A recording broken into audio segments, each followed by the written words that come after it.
우리 앞뒤로 인사합니다. 흘러보냅시다. 더불어 삽시다. 제가 이 사명이라는 찬양을 굉장히 좋아해요.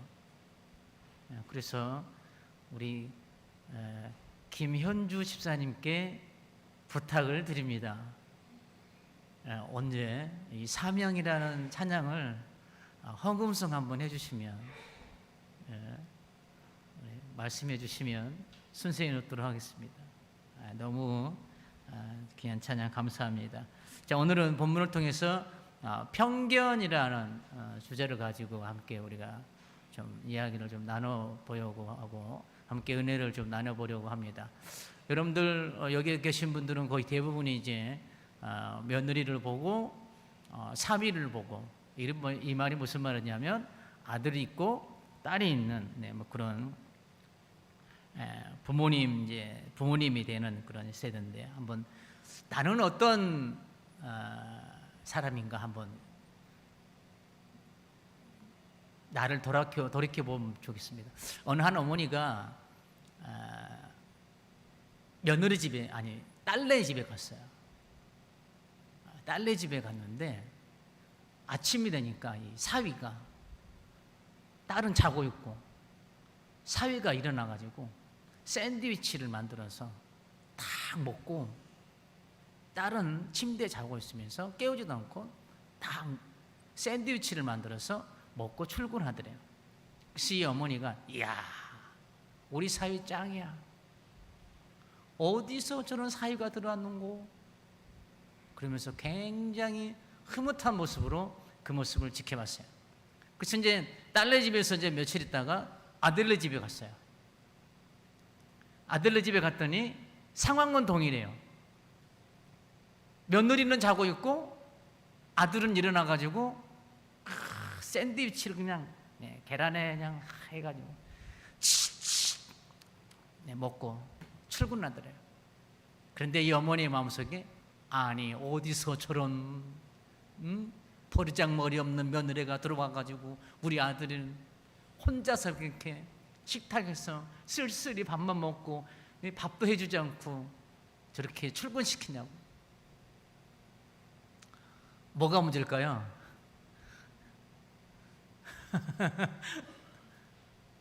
이 어머니 마음속에 있는 편견의 문제인 거죠. 편견. 사위는 이래야 되고 며느리는 이래야 되고, 내 자식을 향한 또 편견. 자식 사랑하기 때문에 그럴 수도 있죠. 편견이 가지고 오는 이 두 상황은 똑같은 거잖아요. 똑같은 거예요. 하지만 어머니의 해석은 달랐죠. 이 해석의 관점이 뭐냐면, 어머니의 마음속에 있는 편견이 이 똑같은 상황을 다르게 해석하게 만들었던 거죠. 사랑하는 딸과 며느리를 바라보는 시선이 다르고 이해와 판단의 기준이 달랐기 때문에 그렇습니다. 같은 상황도 내가 누구를 어떻게 바라보느냐에 따라서 해석은 달라져요. 종종 말씀드리지만 인생은 뭐라고요? 해석이다. 그런데 그 해석을 어떤 기준을 가지고 해석하느냐에 따라서 결과는 달라진다는 거죠. 어떤 기준? 내가 편견을 가지고, 선입견이라고 그러죠. 선입견이라고도 말할 수도 있고, 편견을 가지고 내가 누군가를 바라보면 우리는 판단력이 흐려집니다. 굉장히 주관적인 해석들이 나와요. 물론 대부분의 해석들이 다 주관적이기는 합니다. 그러나 우리가 정말 지극히도 주관적인 이 상황적 해석을 조금은 객관화시킬 수 있는 것이 뭐냐면, 내 안에 가지고 있는 편견을 무너뜨리는 거예요. 며느리는 이래야 되고 사위는 이래야 돼라고 하는, 그리고 내 자식은 이틀 안에 있어야 돼라고 하는 이런 편견적 시각, 내가 누군가를 향한 그런 편견적 시각을 우리가 무너뜨릴 때 그 사람이 가지고 있는 장점이 보일 수 있습니다. 그러나 내가 가지고 있는 편견적 시각을 가지고 누군가를 바라본다면 그 사람 안에 있는 장점이 보이지 않고 내 눈에는 계속 그런 왜곡된 모습들만 보게 될 거예요. 상황도 마찬가지입니다. 성경은 우리에게 말씀하고 계세요. 모든 것이 그리스도로 말미암아 부르심 받은 모든 사람들에게는 합력하여 선을 이루느니라. 우리가 이 말씀은 잘 알고 있지만 그 상황을 해석하는 그 해석의 능력은 신앙을 우리가 도입하지는 못해요. 지극히 내 주관적인 시각을 가지고 상황들을 해석하고 판단하면서 우리는 때로는 절망을 이야기를 하고 때로는 실패를 이야기하고 우리는 안됨을 이야기합니다. 그러나 우리가 성경에 입각한 그런 가치관과 성경에 입각한 그런 판단을 가지고 우리가 기준을 가지고 상황을 바라본다면 내가 경험하는 그 어려운 상황이지만 그 상황 속에서 경험하는 것들은 우리가 확연히 다르다는 거죠.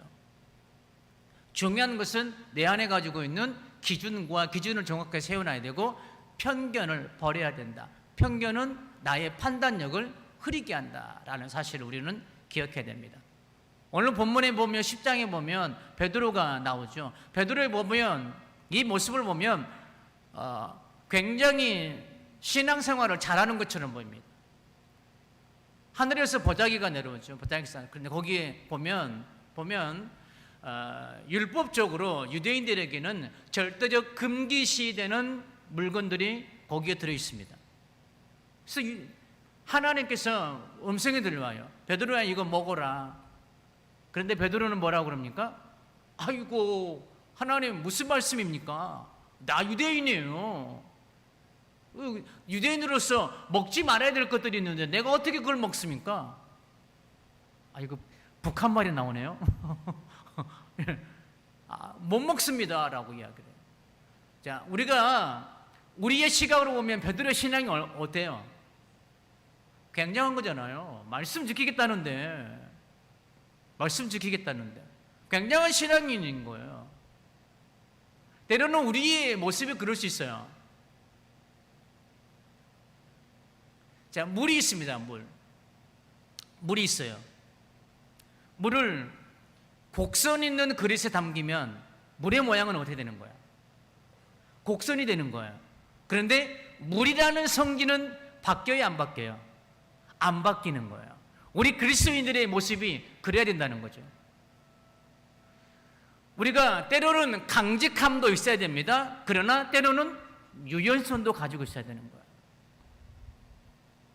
때로는 나의 그런 편견적 시각과 그런 신앙적 고집이 누군가에게는 정말 복음이 들어가야 되는데 복음을 들어가지 못하게 하는 그런 걸림돌이 될 수 있다는 거죠. 아버지 학교를 가면 2주까지는 7080 노래를 해요. 7080 우리 만남은 우연이 아니야 막 이런 것들만 이런 노래들 해요. 왜 한 줄 아세요? 거기에 30% 이상이 예수님을 믿지 않는 사람들이 와요. 그 사람들을 위해서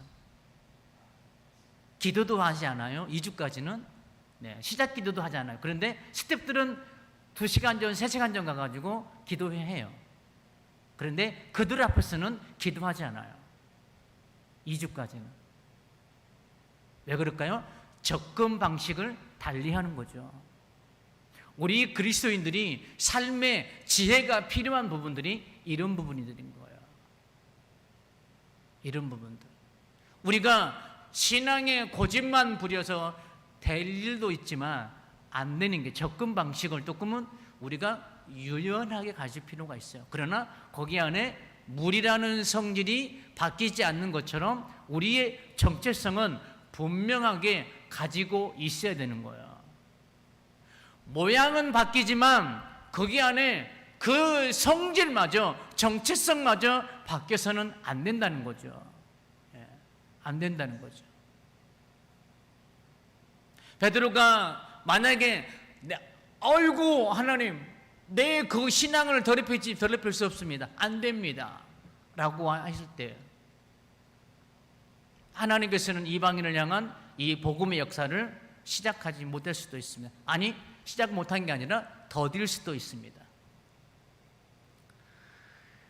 자, 10장 14절에 보면 베드로가 이르되 주여 그럴 수 없나이다. 속되고 깨끗하지 아니한 것을 내가 결코 먹지 않겠습니다 라고 아주 결의에 찬 말씀, 의지를 보여줍니다. 자, 이 말씀을 보면 베드로는 하나님의 명령 앞에서도 율법적 기준을 놓지 못하고 있는 거죠. 율법적 기준. 그는 유대인으로서 철저히 율법을 지키며 살아왔습니다. 그리고 그것을 벗어난 것은 상상조차 할 수 없는 거죠. 지금 그는 하나님의 뜻을 듣고자 자신이 가지고 있던 문화적, 종교적 편견 때문에 제대로 받아들이지 못하고 있습니다. 하나님의 말씀이 우선인가요? 율법이 우선인가요? 하나님의 말씀이 우선인 거예요. 그런데 율법적 편견이 하나님의 말씀에 순종을 가로막고 있는 거예요. 때로는 나의 신앙적 고집이 하나님의 말씀보다 우선될 때가 우리는 종종 있음을 보게 됩니다. 전통 중요합니다. 역사 중요합니다. 교회가 가지고 있는 전통, 교회가 가지고 있는 역사 중요합니다. 그런데요, 그 전통과 역사 때문에 하나님의 역사가 중단되는 경우가 허다합니다. 목사님, 우리 교회는 이런 전통이 있습니다. 그거 안 됩니다. 목사님, 우리 교회의 역사는 이런 역사를 가지고 있기 때문에 그런 건 할 수 없습니다. 만수동에 있는 모 교회가 얼마 전까지 본당에 드럼을 놓지 못했어요. 왜요? 그 교회 담임 목사님이 본당에서 어떻게 저런 저급한 드럼을 놓고 쿵짝쿵짝 할 수 있느냐? 저건 캬바레나 뭐 노래방이나 이런 데서만 할 수 있는 거다. 그러면서 본당에 드럼을 놓지 못하겠습니다. 근데 결국은 놓긴 놨어요. 이게 불과 얼마 전 일이에요. 어떻게 생각하십니까? 때로는 교회가 가지고 있는 역사와 전통이 하나님의 은혜의 물길을 가로막는 경우도 있다는 것이죠. 율법이 우선이 아니라 하나님의 말씀이 우선이라는 사실을 믿으시기를 주의 이름으로 축원합니다. 그렇다고 해서 담임 목사나 사람이 가지고 있는 그런 생각들이 전적으로 하나님의 생각에 부합하다는 말씀은 아니에요.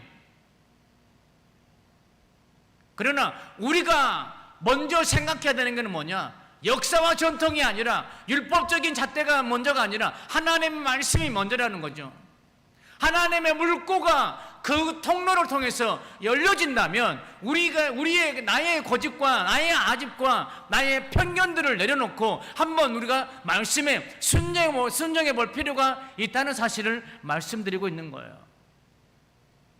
우리는 종종 이 베드로와 같은 실수를 하게 됩니다. 하나님이 주시는 새로운 기회나 말씀 앞에서 우리는 내가 이해할 수 있는 범주 안에서만 이해하려고 해요. 내가 받아들일 수 있는 범주 안에서만 하나님의 은혜를 받아들이려고 해요. 이게 뭐예요? 역사와 전통이 가지고 있는 제한된 한계라는 거죠. 이거는 도저히 될 수 없는 일이에요. 어떻게 그런 일이 될 수 있습니까? 라고 하는 말씀을 내 이해 안에서만 가둬놓습니다. 상황의 논리 안에서만 가둬놓습니다. 얼마 전에도 제가 말씀드렸듯이 여러분들이 상상 이상의 내가 생각하는 그 이상의 일들을 경험하고 싶다면 여러분의 상상 속에, 여러분의 논리 속에 말씀을 가둬놓으면 안 되는 거예요. 여러분이 그 이상의 일들을 경험하고 싶다면 여러분들이 그 이상의 말씀을 믿을 수 있는 믿음도 여러분들이 필요하고 순종할 수 있는 믿음도 필요하다는 것이죠. 다시 한번 말씀드리지만 우리는 내가 이해할 수 있는 범주 안에서만 받아들이려고 해요. 말씀을 내 상식과 경험 안에서 제한시킵니다. 그리고 하나님의 뜻조차도 나의 잣대로 판단하려고 합니다. 에이, 하나님 그게 되겠어요? 하나님 지금 내 상황이 어떤 상황인데? 에이, 안 돼요, 안 돼. 아이, 우리는 그래요. 하나님의 능력이 내 능력인 것처럼 봐요. 하나님의 능력이 내 능력. 여러분은 어떤 하나님을 믿고 계신가요? 여러분의 생각의 범주 안에만 머물러 있는 하나님을 믿고 계신가요? 그러면 여러분의 생각의 범주 안에 있는 은혜들만 누리게 될 거예요. 소망하기는 여러분들이 그 이상의 은혜들을 누리기를 축복합니다. 그러기 위해서는 여러분들이 그 이상의 생각들을 가지고 믿음을 가지고 나아갈 수 있어야 하는 거예요. 하나님 앞으로. 이사야 55장 8절과 9절에서는 인간의 생각과 하나님의 생각을 이렇게 표현해요. 이는 내 생각이 너희의 생각과 다르며 내 길은 너희의 길과 다름이니라. 우리는 어떻게 해요? 내 길이 곧 하나님의 길이에요. 하나님이 내 생각대로 움직이기를 바라요. 내가 원하는 길을 가기를 원해요. 그런데 성경은 뭐라고 해요? 네 생각과 내 생각은 다르다. 이 말씀 뭐냐? 무슨 말이에요? 내 길과 네 길은 다르다는 거예요. 제 말, 네 생각을 좀 내려놓고 내 생각이 좀 따라와 달라는 거예요. 네가 가고 싶은 길을 조금 이제는 좀 자제하고 내가 원하는 길을 좀 가기를 원한다는 거죠. 그런데 내가 원하는 길은 네가 원하는 길과 좀 다를 수 있어. 이걸 말씀하고 있는 거죠. 자, 9절. 이는 하늘이 땅보다 높은 같이 내 길은 너희 길보다 높으며 내 생각은 너희의 생각보다 높음이라. 자, 우리는 이 9절의 말씀을 통해서 내가 원하는 길은 한계가 있다는 것을 하나님 말씀하고 있는 거예요. 내 생각은 한계가 있는 생각이라는 것을 말씀하고 있는 거예요. 하나님의 생각은 어떤 생각이라고요? 내 생각보다 높다는 거예요. 여러분들이 높은 은혜를 경험하고 싶다면 여러분의 낮은 생각들을 내려놓을 수 있어야 되는 거예요.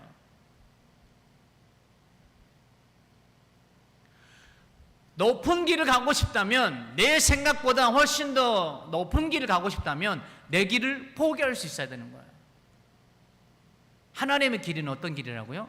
내가 원하는 길보다 높은 길이에요. 하나님의 생각은 어떤 생각이라고요? 내가 생각하는 것보다 높은 생각이에요. 하나님은 우리에게 분명하게 말씀하세요. 하나님의 뜻은 우리의 계산과 편견을 넘어섭니다. 그렇기에 우리는 내 안에 편견을 먼저 인식할 수 있어야 돼. 내가 지금 어떤 편견을 가지고 있는가. 그래서 그리고 그것을 허물 수 있어야 돼요. 내려놓을 수 있어야 돼요. 편견은 우리의 판단력을 흐리게 만들어요. 그리고 편견은 하나님의 의를 가로막습니다. 하나님은 이방 세계를 향한 크고 놀라운 계획을 가지고 계셨습니다. 그 중심에 복음을 로마까지 전하는 하나님의 뜻이 있었습니다. 지금 고넬료는 어디서 파견된 군사 백부장이라고 그랬죠? 로마에서 파견된 군 장교예요.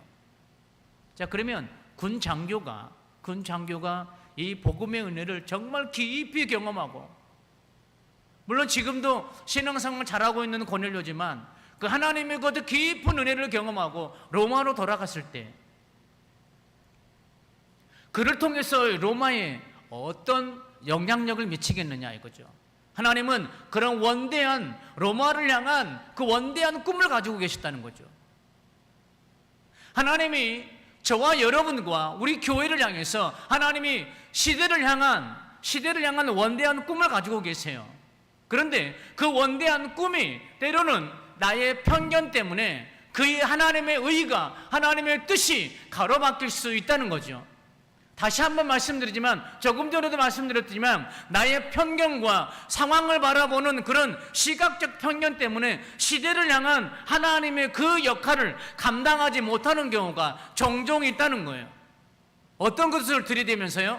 상황을 들이대면서, 하나님, 지금 나의 상황은 그것을 감당할 수 있는 상황이 못 됩니다. 하나님, 우리 교회가 그 일을 감당할 수 있는 상황이 못 됩니다 라고 우리가 가지고 있는 그 그런 상황적 편견 때문에 하나님의 의를 가로막을 수 있다는 거예요.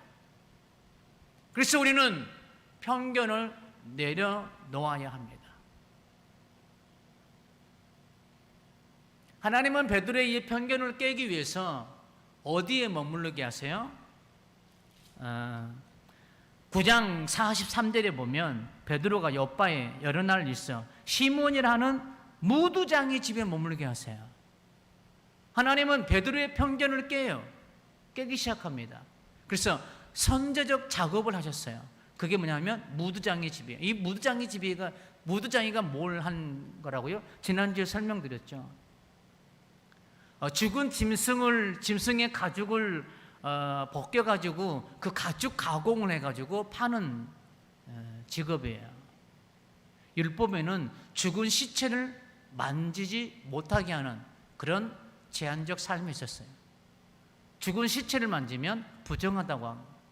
자, 그러면 죽은 시체, 짐승의 시체를 가져다가 가죽을 벗겨서 가죽 가공하는 데에 지금 베드로가 가 있어요.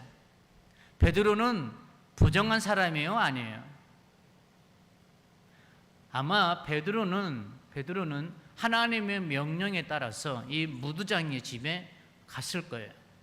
하나님은 베드로가 가지고 있는 이 율법적 견고한 틀을 이미 무두장의 집에 보내면서 이미 깨뜨리고 있는 거예요.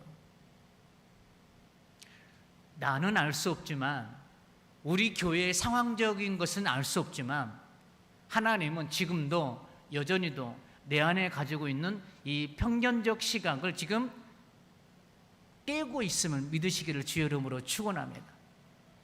이 편견적 시각이 깨지지 않는 이상은 우리가 하나님의 의 앞에 순종할 수 없는 거예요.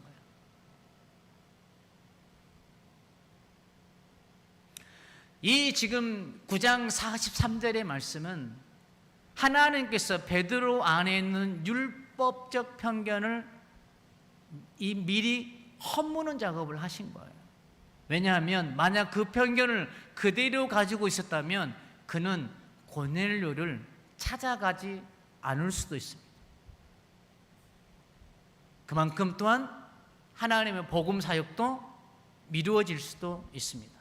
하나님께서는 지금도 동일하게 우리 안에 있는, 내 안에 있는 편견을 깨고자 합니다. 그것은 하나님의 의가, 하나님의 사랑이 편견으로 인해서 멈추는 일이 없도록 하기 위함임을 믿습니다. 여러분들이 하나님의 의를 드러내고 싶습니까? 여러분이 가지고 있는 편견을 그냥 하나님 앞에 내려놓고 하나님의 의 앞에 순종해 보시기 바랍니다. 자, 예수님도 이 편견을 넘으셨죠. 예수님은 정말 이 편견의 벽을 잘 너무나도 잘 확 허무셨어요. 요한복음 1장 11절에 봐보세요. 11절에서 이런 말씀을 있어요. 자기 땅에 오매 자기 백성이 영접하지 아니했다. 자, 중요한 건 뭐냐면 자기 땅, 자기 백성이에요. 자기 땅, 자기 백성. 여러분들, 권사님, 나 권사님 집에 와 있는데 권사님이 없네? 나 조금 이따 들어갈 거야. 조금만 거기 기다리고 있어. 그래서 내 집에 갔어요. 갔더니 손님이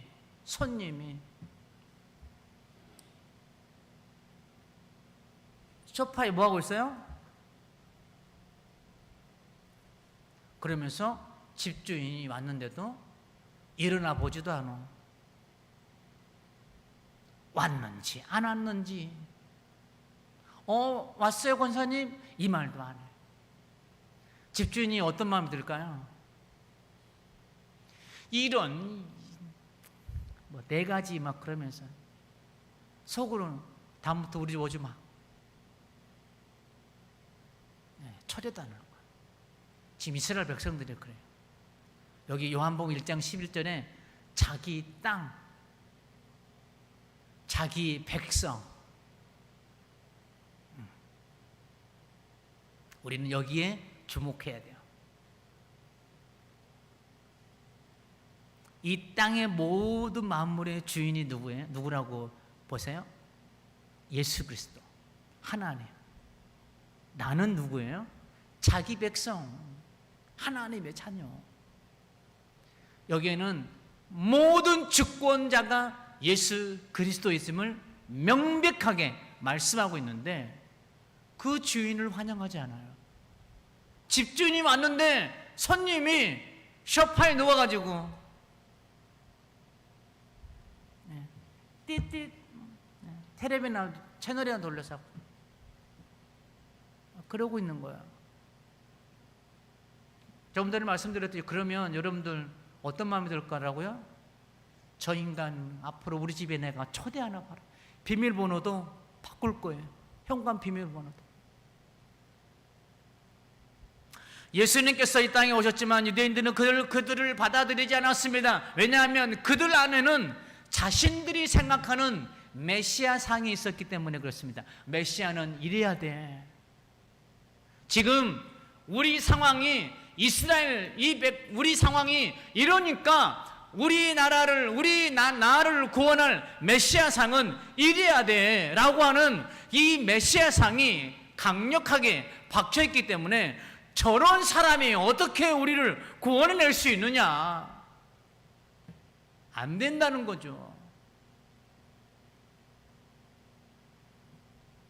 예수님은 유대인들은 그랬어요. 율법을 철저히 지키면서 로마의 압제를 무너뜨릴 정치적 구세주, 그런 메시아를 기대했어요. 그래서 예수님은 저런 메시아는 저런 데서 오서는 안 된다. 그래서 동방 박사들이 제일 먼저 찾아갔던 곳이 어디예요? 왕궁이요, 왕궁. 왜 거기를 찾아갔을까요? 별이 인도하고 있는데 예루살렘에 도착해가지고 가장 먼저 찾아간 곳이 왕궁이에요. 우리는 그들이 찾아간 곳, 왕궁을 우리가 생각하면서 뭘 생각해야 되냐면 그들이 가지고 있는 메시아상을 우리는 볼 수 있어야 돼요. 유대인들은 그런 왕궁을 찾아갔다는 것은 메시아는 분명히 이런 왕궁에서 태어났을 거야. 그리고 왕궁에서 태어나야 돼. 이런 게 있었다는 거죠. 그래서 도무지 예수님을 그런 마구간에서 태어났다는 자체를 인정하지 않았어요. 받아들이기 싫었어요. 왜요? 그들 안에 그런 메시아상 편견적 시각이 있었기 때문에 그랬죠. 이러한 예수님의 모습은 편견에 사로잡힌 사람들에게 도무지 받아들여질 수 없는 모습이었습니다. 하지만 예수님은 그 편견을 뚫고 죄인들에게 다가가셨습니다. 결국 그들을, 그리고 나를 회복시키셨습니다. 요한복음 11장 28절, 수고하고 무거운 짐자들아 다 내게로 오라, 내가 너희를 쉬게 하리라. 할렐루야. 여러분은 이 말씀 가운데에 우리가 집중해야 될 한 단어에 집중해 볼 필요가 있습니다. 그게 뭐냐면 다라는 단어예요. 다. 수고하고 무거운 짐진 자들아 다 내게 오라는 거예요. 그래, 인생은 수고와 짐진 것들 뿐이야. 그런데 너는 나를 사랑했지. 그래, 너만 내게 와. 너 수고하고 무거운 짐진 삶을 살면서 너 헌신 많이 했지. 그래, 너만 내게 와. 그래, 너 힘들고 어려운 가운데도 너 하나 앞에 꾸준히 헌금 많이 했지. 그래, 너만 내게 와. 라고 하는 그런 예수 그리스도 백성을 향한 편견적 시각이 있다면 다라는 표현을 쓸 수 없는 거예요. 그러나 성경은 분명하게 우리에게 말씀하고 있습니다. 수고하고 무거운 짐진 자들아 다 내게로 오라는 것은 편견을 가지지 않고 누구든지 예수 그리스도 앞에 나오면 쉼을 주시겠다는 거예요. 평강을 주시겠다는 거예요. 쉬게 하는 쉴 수 있는 은혜를 주시겠다는 거예요. 이게 저와 여러분들을 향한 편견의 시각을 무너뜨린 예수 그리스도의 사랑임을 믿습니다. 이 사랑이 저와 여러분들을 향한, 자기 백성을 향한 편견의 벽을 무너뜨리셨어요. 자기 땅에 오매 자기 백성들이 영접지 아니하였더라. 이 편견을 가지고 가셨다면, 그럼에도 불구하고 예수 그리스도를, 하나님이 자기 백성들을 향한 이 사랑이 있었기에 그 편견의 벽을 허물고 예수 그리스도가 이 땅에 화목제물로 오심을 믿습니다. 편견을 무너뜨리고 하나님 아버지 그 편견의 벽을 무너뜨린 베드로가 하나님 아버지 이방인이 고넬을 향하여서 나아갔던 것처럼 하나님 아버지 우리 지체들을 향한 이 편견의 벽이 하나님 아버지 무너지기를 원합니다. 하나님 아버지 우리 내가 그동안 가지고 있던 아버지 하나님이여 지체들을 향한 아버지 하나님 이 편견이 무너지고 하나님의 걸작 품음을 우리가 아버지 하나님이여 믿으며 하나님 아버지 그들을 사랑할 수 있도록 하나님 은혜 베풀어 주시기를 원하나이다. 우리 천상의 지체들 한 분 한 분들이 하나님 한 분 한 분들을 축복합니다.